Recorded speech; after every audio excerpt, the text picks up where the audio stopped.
안녕하세요. 신우의 심해부. 시어머니 때문에 아주 이제 무슨 말 앞에 시자만 들어가면 진절머리가 날 정도로 지긋지긋합니다. 저는 여태까지 남편이라는 말이 남자 중에서 내 편이라서 그래서 남편이라고 하는 것인 줄 알았는데 아주 대놓고 시자들 편만 들어대니 이제는 남이 편이라서 남편이구나 싶은 생각뿐이에요. 남편이란 두 글자의 시자는 안 들어갔지만 저러는 거 보고 있자니 들어간 거랑 똑같다고 봐도 되지 않나 싶네요. 물론 세상의 모든 시어머니들이, 신우들이 나쁘다고 하는 소리는 아닙니다. 저와는 다르게 좋은 가족들 만나신 분들도 계시겠지요. 아마 모르긴 몰라도 저 같은 사람보다는 정상적인 식가족들 만나서 화목한 가정을 이루고 지내시는 분이 훨씬 더 많을 거라 생각됩니다. 옛날부터 같은 물건을 사도 친구들보다 훨씬 오래 쓰고 품질 좋은 것들만 뽑아서 제가 뽑기 운이 참 좋다고 생각했는데 왜 뽑아도 하필이면 이런 시자들을 뽑은 건지 정작 중요한 거 뽑을 때는 왜 이렇게 운이 없었나 싶습니다. 겉으로 보이는 모습보다 내면이 중요한 건데 그 본질을 몰라보고 운으로 좋은 가족 만나려고 했던 제 실수가 가장 크겠지만 말이에요. 그래도 남편만은 제 편인 줄 알았어요. 힘든 상황에 같이 고생하고 노력해서 그 역경을 이겨내면 남편도 저도 행복해지고 나아가선 그 가족들까지도 전부 행복하게 될 줄 알았는데 이 시자들에게는 고생하고 노력하는 사람이 이 세상에 며느리 한 명이면 충분하다고 생각하고 있었다는 걸 모르고 있었네요. 남편은 저보다 한 살이 많아요. 나이차가 그렇게 많이 나는 편은 아니었지요. 때론 친구 같기도 하고 같이 있으면 마음 편하게 해주는 남편이 참 좋았습니다. 그렇게 저희는 4년간의 연애 끝에 제 나이 29살, 남편이 30살 되던 해에 결혼을 하여 부부의 연을 맺게 되었습니다. 결혼은 남들 하듯이 반반 결혼을 했어요. 몇 년 하지는 않았지만 그간 직장 생활하면서 모아놓은 돈에 대출 1억 끼고 양가 부모님 도움 하나 받지 않고 신혼살림을 차렸고요. 저희 살고 있는 지역이 서울과 비교했을 때 집값이 많이 저렴한 편이기는 해요. 그런데 그만큼 일자리도 많이 없는 편이지요. 저나 남편이나 월급 넉넉히 챙겨주는 그런 좋은 회사가 아니라 그냥 어느 동네에나 하나 있을 법한 중소기업 다니면서 한 달에 300이 조금 모자란 월급 받으며 일하고 있었습니다. 그냥 저희 또래에서 평균이거나 평균 아래인 월급 받는 직장인이었지만 그래도 저희들은 꿈이 있었어요. 맞벌이 하면 그래도 꽤나 큰 돈이니만큼 최대한 아끼고 허리띠 졸라매서 일단 대출부터 갚겠다는 생각이었지요. 시간이 지나면 연봉도 조금이나마 따라서 오를 테니 그렇게 또 몇 년 열심히 아끼고 모으고 고생하면서 교외 지역에 건물 하나 올려서 2층은 주거 공간처럼 쓰고 1층은 분위기 좋게 꾸며서 소소하게 커피도 팔고 음식도 팔고 하면서 장사하면서 먹고 사는 그런 꿈이었지요. 사실 정확하게 얼마가 필요한지 그런 건 알아본 적도 없어요. 단순히 남편하고 교외 지역으로 데이트를 나가면 주변에 사람 사는 동네가 없어 보이는데도 장사하는 카페나 식당들이 몇 개 있잖아요. 그런 데들이 오히려 아파트 상권에 있는 가게들보다 오래 버티고 그러는 거 보고 그러니까 막연하게 저렇게 사는 게 좋겠다고 정한 꿈이었습니다. 당장에 저희가 자본이 있어서 시작할 사업도 아니었다 보니 그냥 어느 정도 돈을 손에 쥐고 나서 그때부터 알아봐도 늦지 않겠다는 생각이었고 당장 신혼집에 걸려있는 대출부터 정리하자는 생각으로 아끼면서 살고 있었어요. 다 쓰고 죽지도 못할 만큼 큰 돈을 버는 걸 바란 것도 아니고 그냥 끼니 걱정하지 않는 선에서 둘이 힘을 합쳐 즐겁게 살고 싶었습니다. 또 그런 부분에서는 남편하고 뜻이 맞았다 보니 연애하면서 의견 차이도 없었고 결혼 준비하면서도 결혼하고 나서도 별다른 다툼 없이 잘 지내고 있었어요.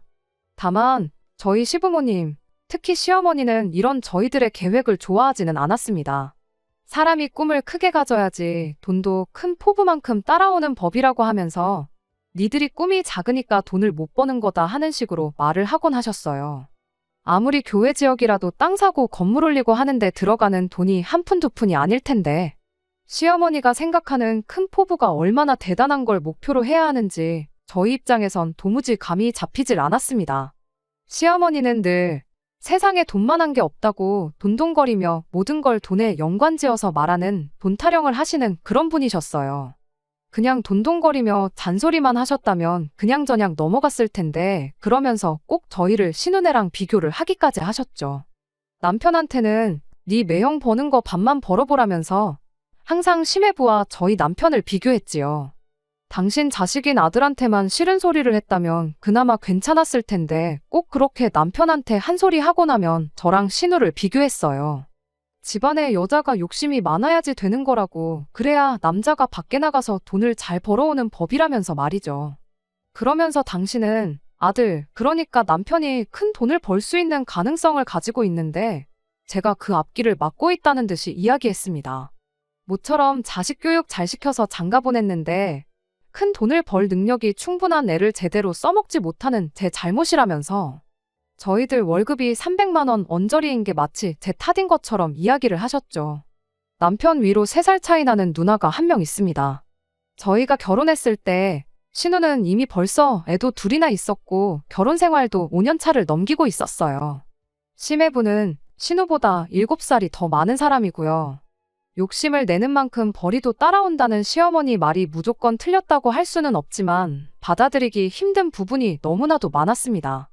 일단 시어머니가 남편이 큰 돈을 벌 수 있게 키워냈다는 소리부터가 모순이 너무 많았어요.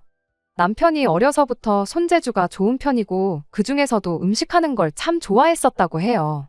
이미 고등학교 들어가기 전부터 조리 관련 과가 있는 고등학교로 진학을 하고 싶어 했었답니다. 그런데 시어머니는 요리 같은 거 배워봐야 몸만 축나지 돈도 얼마 못 번다. 남자가 주방에 들락거리는 거 아니다 하는 식으로 반대를 하셨다고 해요. 그리고는 남편을 억지로 인문계 고등학교로 진학을 시켰답니다. 남편이 그렇다고 해서 공부를 엄청 잘하고 있던 것도 아니었다고 해요. 관심이 있었던 것도 아니고 자기가 하고 싶은 일을 하면서 행복하게 살고 싶었다는데 사춘기 때 이미 자기의 꿈을 포기해야 했던 상황이었다 보니 그렇게 시어머니 뜻으로 들어가게 된 학교에서 그렇게 공부도 열심히 하지 않았다고 합니다. 그렇게 수능 성적도 별 볼 일 없었고 그래도 대학은 가야 하니 그냥 점수 되는 대로 합격한 학교를 들어갔다고 하고요. 그렇게 취직도 그냥 집 근처에 있는 평범한 중소기업에 들어가게 되었던 겁니다. 물론 남편이 무조건 잘했고 시어머니가 잘못했다는 건 아니에요. 정말 뜻이 있고 꿈이 있었다면 어떻게든 대학교를 관련 학과를 간다던가 아니면 대학 졸업을 하고서라도 시작을 해야 했었던가 했던 게 100번 맞지만 그때까지는 저도 남편과 똑같이 남편 벌이가 이렇게 된 데에는 시어머니 잘못이 가장 크다고 여기고 있었습니다. 아무튼 남편 스펙 자체만 두고 봐도 수많은 회사 중 가장 조건이 좋은 곳을 골라서 들어갈 만큼 좋은 게 아니라 써준다는 회사를 찾아서 가야 할 만큼 별 볼 일이 없었는데 남편의 능력을 써먹지 못한다는 말부터가 저한테 해야 할 말은 아니다 싶었습니다. 그리고 신우랑 저를 비교하는 것 또한 말이 안 되는 소리였어요. 심해분의 집이 조금 사는 집이에요. 심해부가 어릴 적에 온 가족이 미국으로 이민을 갔고 거기서 시작한 사업이 조금 잘 풀리면서 아예 그쪽에 자리를 잡게 되었다고 해요. 남편이 지나가는 말로 설명해줬던 거라 하나부터 열까지 속속들이 사정을 아는 건 아니지만 듣자 하니 당장 사업을 접어도 벌어놓은 돈으로 평생 먹고 사는데 지장 없을 만큼 성공을 했다고 들었어요. 심해부는 딱히 하는 일 없이 미국에서 부모님 사업을 돕고 지냈다고 하는데 휴가차 한국에 놀러 나왔다가 그때 처음 신우를 만나게 되었고 그렇게 두 사람이 인연을 이어오다가 결국엔 결혼까지 하게 되었다고 합니다. 둘이 결혼하고 나서는 신우가 심해부 따라서 미국으로 들어가 살게 되었던 거고요. 그러면서 심해부 쪽 집에서 심해부한테 가장 노릇 제대로 하고 살라면서 가게를 하나 차려줬다고 해요. 그런데 또 집이 돈복이 있는 건지 그렇게 차려준 가게가 또 장사가 잘 돼서 돈을 꽤나 벌고 있는 걸로 알고 있었습니다. 미국에 사는 만큼 제가 심해부를 따로 만나볼 일이 없었어서 심해부가 어떤 사람인지 하는 그러한 자세한 부분은 하나도 모르지만 시어머니 표현에 따르면 졸부집 팔량놈이 마누라 잘 얻어서 정신 차리고 사랑구실하면서 살고 있다고 하는 걸로 봐서 시어머니는 심해분의 가게가 잘 될 수 있었던 데에는 신우의 공이 크다고 말을 하려는 것처럼 보였어요. 그런데 말씀드렸다시피 심해부가 어떤 사람인지 제가 겪어본 적도 없는 와중에 둘이 저렇게 잘하고 사는 게 다 신우의 덕이라고 말하기도 조금 모한 상황이었죠. 거기에 이미 심해분의 집 기반이 워낙에 튼튼하다고 했잖아요. 평생을 먹고 살 만큼 벌어놓은 와중에 실패가 뭐가 두려웠겠어요. 든든한 부모님이 뒤에서 버텨주고 있는데 말이에요. 물론 세상 모두가 가게만 차린다고 돈을 다 잘 버는 건 아니겠지만 믿는 구석이 있는 만큼 아무 기반도 없이 시작하는 사람들보다 여러모로 더 유리한 점이 있었을 거라 생각합니다. 신우가 아무리 욕심을 내고 열심히 했다고 한들 자기들 앞으로 가게를 하나 차리기까지의 힘든 과정이 생략된 거나 마찬가지인데 그걸 무조건 심해부는 아무것도 안 했고 신우가 잘한 덕분에 잘 풀렸다고 말하기엔 조금 어폐가 있었죠. 저희도 지금 저희 앞으로 가게 하나 차리려고 열심히 일하고 모으고 있는 거다. 심해부네처럼 가게 하나 차려주시면 저희도 더 욕심내서 큰돈 한번 벌어보겠다 하는 그 말이 목끝까지 올라왔지만 그때는 참았습니다. 그 말 해봐야 싸우자는 소리밖에 안 되는 거잖아요. 하지만 출발선부터가 다른 신우네랑 저희를 비교하는 건 귀담아 들을 필요도 없는 틀린 소리라고 생각하기로 했지요. 시어머니한테 대들어봐야 좋은 꼴은 못 볼 게 뻔하니 그냥 시어머니가 하는 소리는 한 귀로 듣고 한 귀로 흘리는 식으로 크게 신경 쓰지 않기로 남편과 이야기를 하고 말기로 했어요. 해가 지나면서 저희들 월급도 오르고 그래도 시어머니한테는 늘 둘이 먹고 살기도 모자란 만큼의 적은 돈이었거든요.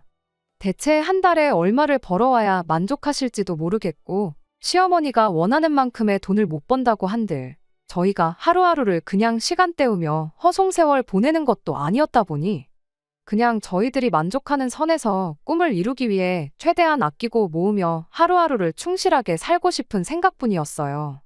하루하루 최선을 다해서 살고 있다고 생각해도 꼭 시어머니가 신우네랑 저희를 비교하면서 초를 치는 게 하루 이틀 일이 아니었습니다. 그럴 때면 그나마 있던 의욕도 사라질 때가 한두 번이 아니었지만 그 집은 그 집, 우리는 우리 이 생각으로 정말 최선을 다해 살았습니다. 그러던 중 결혼 생활한 지 3년째가 되던 해에 남편한테 안 좋은 일이 하나 생겼어요. 정확히는 남편이 아니고 남편 회사에 안 좋은 일이 생긴 거죠. 코로나 사태를 버티지 못하고 결국 회사가 문을 닫게 되어버렸거든요.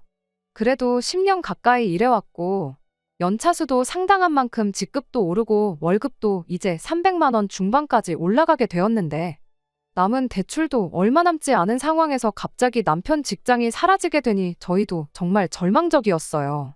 그래도 퇴직금이며 그런 거 다 챙겨준 게 얼마나 다행이었는지 몰라요. 그걸로 일단 남은 대출을 전부 상환하게 되었고 얼마 안 되는 제 월급이나마 외벌이 생활하면서 한 달 한 달 버티고 있었습니다. 생각보다 남편의 재취업이 시간이 더 걸리던 가운데 심해부 부모님이 한국에서 알고 지내던 인맥을 통해 어떻게 일자리를 하나 소개시켜줬어요.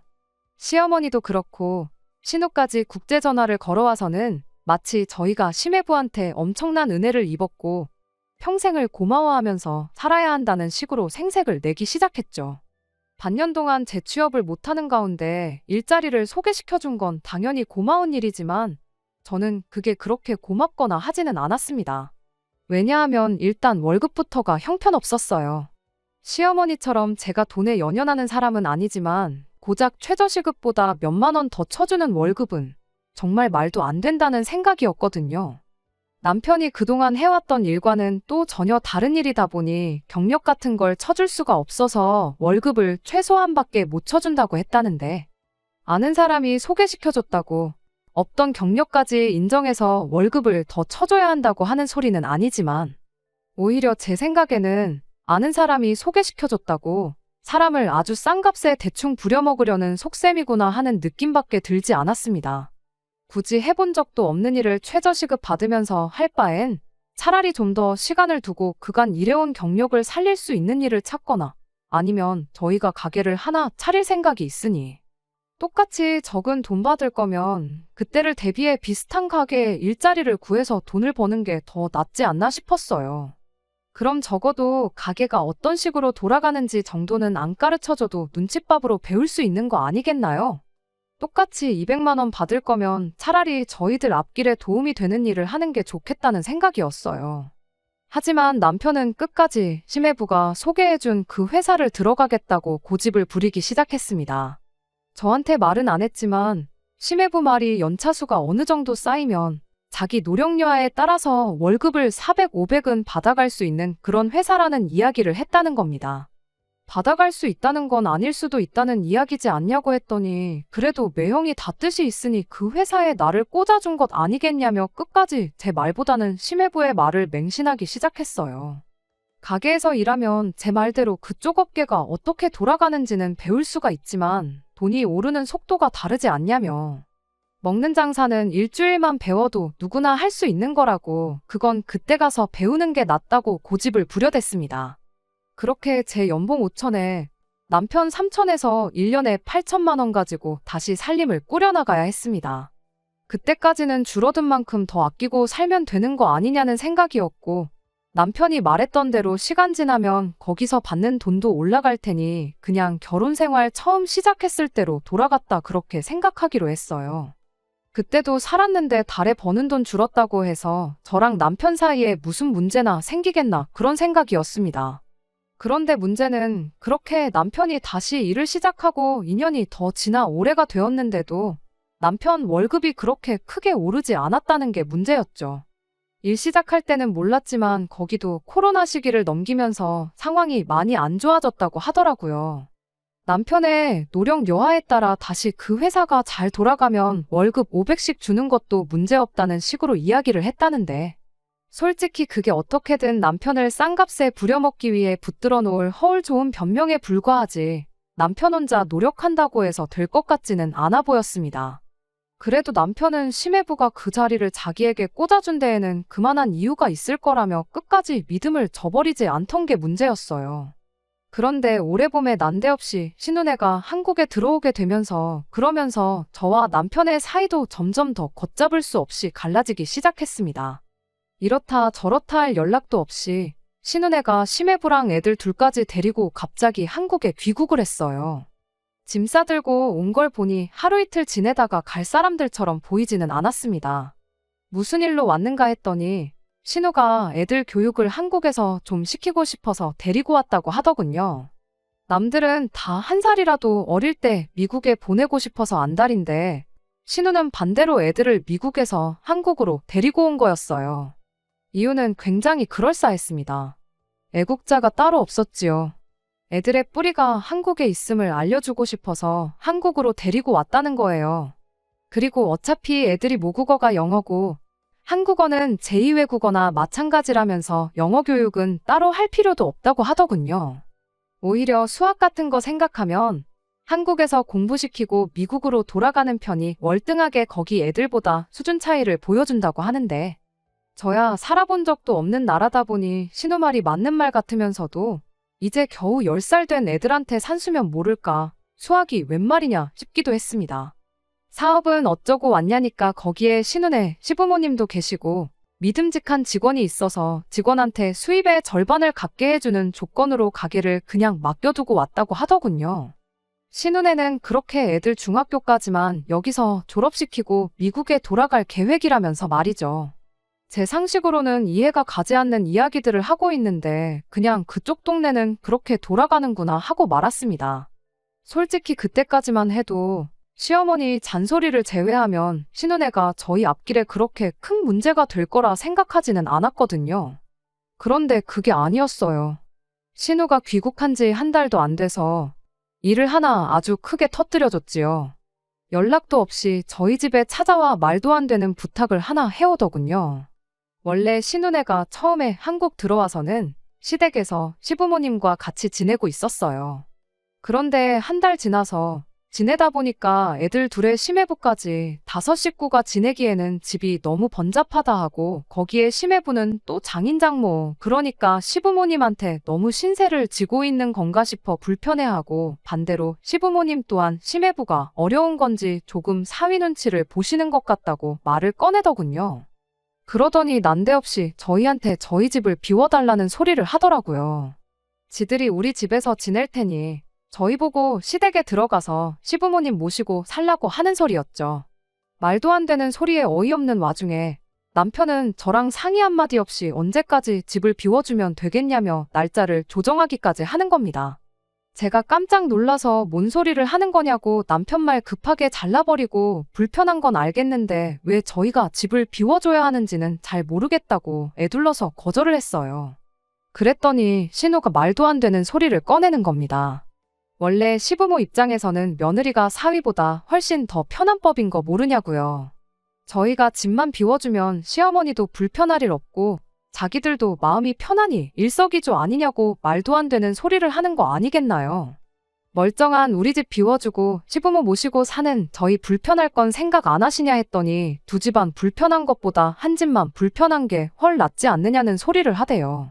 아니, 어차피 애들 중학교 졸업할 때까지 지낼 생각이면 집도 잘 살고 돈도 잘 번다던데 방 하나 구해서 나가 살면 되는 거 아니냐고 했더니 그 말에는 대답도 못하고 제 경제관념이 안 좋다니 어쩐다니 소리를 하는 게 아니겠어요.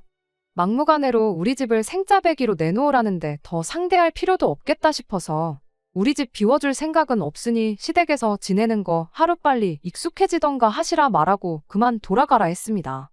그런데 더 어이가 없는 건 신우네의 말도 안 되는 억지보다 남편의 반응이었어요.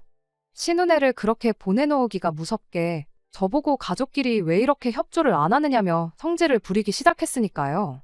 우리가 누구 덕에 이렇게 돈 벌면서 먹고 사는지도 모르고 그게 뭐 어려운 부탁이라고 생각도 안 해보고 거절부터 할 수 있냐면서요. 남편한테 뭐 잘못 먹었냐고 누구 덕에 먹고 산다는 게 무슨 뜻이냐고 물어봤죠. 남편은 매형이 이렇게 일자리도 구해주고 한 덕분에 우리가 지금 따뜻한 방에서 두 다리 뻗고 잘 수 있는 거 아니냐는 대답을 하더군요. 어이가 없어서 내가 벌어오는 돈은 돈도 아니냐고 한마디 따져 물었죠. 당신 매형이 구해줬다는 그 회사에서 한 달에 250만 원도 못 벌어오는데 누가 들으면 한 달에 1,000만 원씩은 따박따박 벌어오는 줄 알겠다고 말도 안 되는 소리 하지 말라고 했죠. 남들 애 키우면서 집에서 편하게 남편이 벌어다 준 돈으로 생활하는데 나라고 돈 때문에 이 나이 먹고 애도 없이 일만 하러 다니는 거 좋겠냐고. 매형 덕에 그나마 한 달에 200만 원 조금 넘게 벌어온다고 고마워할 시간 있으면 그 시간 반만 쪼개서 나한테 고마워나 하라고 한마디 했습니다. 그랬더니 남편이 고작 한 달에 300 얼마 벌어오는 거 가지고 유세를 떠냐며 입에 개거품을 물더라고요. 여지껏 부부싸움 한 번 없이 그 소박한 꿈 이뤄보겠다고 열심히 노력하던 사람이 맞나 싶었어요. 나중 가서는 자기가 나중에 500만 원씩 벌어오고 하면 과연 그때 가서도 똑같은 소리를 하는지 보겠다고 으름장을 놓더라고요. 그래서 큰 소리 칠 거면 그 돈 벌어오고 말하라고 한마디 해줬습니다. 그리고 그때 돈도 각자 알아서 관리하자고 말을 꺼냈죠. 어차피 남편이 새 직장 구할 때쯤 해서 대출도 다 갚았었다 보니 계산할 것도 딱히 없었어요. 그 당시 모아놓은 돈에서 각자 벌어오는 월급만큼 비율을 계산해서 그 자리에서 돈을 나눴죠. 남편은 이를 바득바득 깔면서 어디 한번 두고 보자는 식으로 나왔어요. 신우네의 말도 안 되는 부탁보다 더 어이없었던 건 연애 때부터 그때까지 10년에 가까운 세월을 알아온 남편이 보여준 몰랐던 모습이었습니다. 그래도 최대한 좋은 쪽으로 생각하기로 했어요. 당장 남편이 저러는 게 한편으로는 동기부여가 될 수도 있겠다는 생각이었거든요. 그런데 그런 저희 기대가 무색하게 남편은 하루가 가면 갈수록 시댁, 특히나 신우네한테 목을 매기 시작했어요. 결국 그 때문에 이혼까지 하게 되었고요. 그나마 대출 다 갚고 나서 2년 조금 넘게 모아놓은 돈을 돌려준 건 저희 실수였습니다만 어떻게 보면 그렇게 남편과 이 시자들의 민낯을 알게 되는 계기가 되었으니 어떻게 보면 저에게는 전화위복의 기회가 되었죠. 그날로부터 남편은 저 보란 듯이 그 돈을 가지고 시댁을 위해 써대기 시작했어요. 말로는 다 이유가 있었죠. 지 매형, 그러니까 심해부가 말하길 남편 월급이 어떻게 아직도 230만 원밖에 안 될 수가 있냐며. 자기가 부모님한테 연락해서 남편 월급 좀 빨리 올려줄 수 있게 이야기를 해주겠다고 했다는 겁니다. 저는 말도 안 되는 소리다 싶었어요. 심해부 부모님이 얼마나 대단한 사람이건 간에 애초에 말 한마디 해서 올라갈 월급이었으면 처음부터 돈 좀 넉넉히 주라고 했어도 되는 거 아닌가 싶었거든요. 그런데 남편은 그 말을 철석같이 믿고 심해부한테만 어떻게 잘 보이면 자기 월급이 당장에라도 400만 원, 500만 원이 될 것이라 믿었던 거죠. 그렇게 틈만 나면 시부모님이랑 신우네 데리고 나가 자기 돈으로 외식하고 오고 시조카들 좋아한다고 장난감도 사다가 바치고 주말이면 심해부 심심하겠다며 데리고 나가 술도 한 잔 마시고 오고 그 꼴을 보고 있으니 이 인간이 저렇게 돈 쓰기 좋아하는 인간인데 그걸 내가 못하게 한 건가 싶기도 하고 오만 가지 생각이 다 들었습니다. 자기 가족이라고 말도 안 되는 소리 철석같이 믿고 잘하는 꼴을 보고 있자니 가족이 좋긴 좋은가 보다 싶었고 그때쯤 되니 저도 결혼하고 나서 너무 친정 부모님께 소홀했던 건 아닌가 싶은 생각이 들었어요. 그래서 저도 이렇게 돈만 모으고 있을 게 아니라 친정 부모님 모시고 어디 가까운데 여행이나 한번 다녀오면 참 좋겠다는 생각이었습니다. 겸사겸사 기분 전환도 하고 그렇게 같이 여행 가서 기회가 닿으면 남편하고 허심탄회하게 이야기 한번 나누고 된다면 화해도 하고 묵은 감정도 해소하고 그럴 생각이었지요. 그런데 친정 부모님 모시고 한번 여행이나 다녀오자는 말을 꺼내기가 무섭게 남편은 대번에 싫다고 거절을 하더군요. 그때 신우가 저희 집 찾아와서 집 비워달라고 했을 때 꺼낸 말을 그대로 읊으면서 말이죠. 사위 입장에서 장인 장모님하고 있는 게 얼마나 불편한지 아냐면서 싫다고 하고 장인 장모님도 자기가 느끼기에 괜히 자기 눈치를 보시는 것 같다고 괜히 여러 사람 불편할 일이 뭐가 있냐면서 여행은 같이 가고 싶지 않다고 하더라고요. 거기서 끝난 게 아니라 난데없이 또 딴소리를 꺼내기 시작했어요. 나도 이렇게 결혼 생활 길게 한국 땅에서 해오면서 장인 장모님이 불편하기만 한데 자기 매형은 여지껏 해외에서 살다가 난데없이 장인 장모랑 한 집에 같이 살게 되니 얼마나 불편하시겠냐며 그 기분이 이해가 가냐고 저한테 되묻는 거예요. 그간 냉전 기간을 거치면서 조금 정신을 차렸나 싶었는데 저런 소리를 꺼내고 있으니 어이가 없어서 말도 안 나오더군요. 그래서 그냥 따라가기 싫으면 오지 말라 한마디 해주고 나는 어쨌든 친정 부모님 모시고 여행 좀 다녀올 테니 그렇게 알라고 했어요. 그리고 잠깐 내가 집 비운 동안 행여나 신혼에 우리 집에 살게 할 생각이 있다면 꿈도 꾸지 말라고 했죠. 그렇게 남편만 두고 친정 부모님과 여행을 다녀왔습니다. 친정 부모님께서는 남편하고 제가 잘 지내는 줄만 알았는데 그런 일이 있는 줄 몰랐다며 크게 걱정하시는 눈치였어요. 그간 있었던 일에 대해 저의 설명을 전부 들으시고는 그래도 남편이 사회생활 하루 이틀 한 것도 아니고 세상 물정을 모르는 것도 아닐 텐데 뭔가 벌이가 될 만한 구석이 있으니까 저렇게 목숨을 거는 거 아니겠냐시며 잘해보려고 하는 걸 테니 너무 나쁘게만 생각하지 말라고 한마디 조언을 해주시더군요. 같이 고생한 세월이 있는데 남편을 좀 더 믿어보라면서요. 혹시나 남편이 지금 잘못된 판단을 하고 있을지라고 해도 남편이 12살 먹은 애도 아니고 조만간 눈치채고 제정신을 차리지 않겠냐시며 이 또한 지나가면 다 추억이 될 일이니 남편을 믿어보라고 그렇게 제게 말씀해 주셨습니다. 그때 저도 제 나름대로 조금의 반성을 했어요. 딱 한 번 싸운 거 가지고 남편하고 돈 관리도 따로 하기로 하고 시댁에 뭐라든 신경 하나 안 쓰기로 하고 제가 너무 극단적으로 나왔나 싶기도 했죠. 그래서 제 나름대로 생각을 했어요. 이렇게 여행 다녀와서 남편이 저랑 약속한 대로 저 몰래 신혼에 불러와서 살라고 집을 내준 상황만 아니면 남편하고 어떻게 잘 풀어서 다시 몇 달 전처럼 두 사람 행복한 미래를 위해 열심히 살아봐야겠다고 그렇게 다짐을 했죠. 여행 다녀와서 정말 현관문 열어보는 게 두려웠어요. 설마 진짜 제가 없는 사이에 신혼애를 집에 끌어들인 건 아닐까 싶어 걱정이었거든요. 남편이 신혼애한테 절절매는 게 충분히 그럴 수도 있겠구나 생각했는데 막상 집에 도착하니 남편이 잘 다녀왔냐며 저를 반겨주더군요. 그날 간만에 남편하고 허심탄회하게 미래에 대해서 이야기를 나눴어요. 남편도 그때 신혼애한테 집을 비워주자고 했던 건 자기가 너무 자기 생각만 했던 것 같다며 사과를 하더군요. 다른 거 다 떠나서 그거 잘못한 건 알고 있으니 참 다행이다 싶었습니다. 남편은 단 한순간도 우리 가게 하나 차려서 소박하게 살자는 그 계획을 까먹은 적 없다고. 하지만 당장 자기 벌이를 생각하면 답이 안 나와서 그런 거라며 당장 자기가 매형한테 너무 목매는 것처럼 보일지라도 다 계획이 있어서 그러는 거니 당분간은 이해 좀 해달라는 식으로 설명을 하더라고요. 당장 돈 얼마 쓴 건 티도 안 날 만큼 큰 돈을 벌어오겠다면서요. 아직도 자기 매형한테 잘하기만 하면 월급이 2배씩 늘어난다고 믿는 건 어이가 없었지만 적어도 현재 상황을 인지하고 있다는 게 어디인가 싶었어요. 저희 부모님이 말해주셨던 대로 저러다 안 되는 거 알면 제정신 차리겠지. 정말 시간이 해결해줄 문제이겠거니 하고 다시 남편과 잘 지내보기로 이야기가 잘 끝났습니다. 그날 이후로도 남편은 여전히 심해부한테 잘 보이려고 애를 썼지만 나름의 계획이 있다고 하니 당분간은 남편을 믿어보기로 했어요. 그러던 중 남편이 가족들하고 다 같이 한번 여행 좀 다녀오자고 한마디 건네더라고요.